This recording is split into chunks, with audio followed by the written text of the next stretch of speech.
பேர் கவிதா. நான் இந்த ஊர்ல தான் இருக்கேன். என் தங்கச்சி கால் சரியில்லை. நான் ஏசப்பத்தி சொல்லும் போது அவர் சொன்னாரு, ஆபரேஷன் கண்டிப்பா நடக்கும், காது வைப்பாங்க, நீ உறுதியா இரு, உனக்கு நடக்கும் அப்படின்னு சொன்னாரு. நான் இந்த ஊர்ல வெளியூர் தான். எங்க பாட்டி வீட்டுக்கு வந்திருக்கேன். எங்க அப்பாவுக்கு குடிக்கிற பழக்கம் நிறையவே இருக்கு. அதுக்கிட்ட எங்க அம்மா சொல்லி வச்சிருக்காங்க அவருக்கு கேன்சர் இருக்குன்னு வேண்டிட்டு போய் தான் சொன்னாங்க. அப்ப கூட அவர் குடிச்சிட்டு வந்திருக்காரு. எனக்கு எங்க அப்பானா ரொம்ப பிடிக்காது. நான் ஏசப்பா கிட்ட கேட்டேன். அவர் சிலுவை எடுத்துட்டு என் நெத்தி மேல வச்சாரு. அவர் நான் மயக்கம் போட்டாக்கிட்டே எனக்கு தெரியல.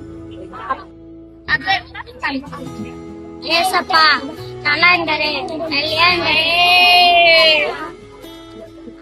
கெட்ட வார்த்தை பேசக்கூடாது.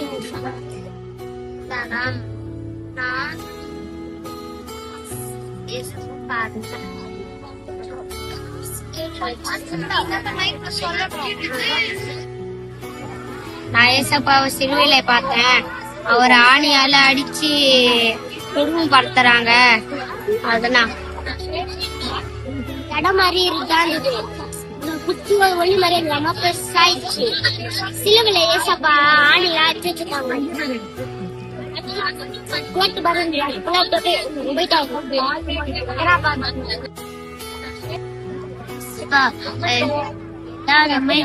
நான் ஏசப்பாவை பார்த்தேன், நல்லா இருந்தாரு, நல்லா டீட் பண்ணாரு.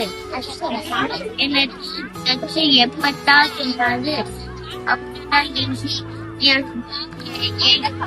என் பாடியில ஹீல் ஆயிடுச்சு. தேங்க்யூ ஏசப்பா.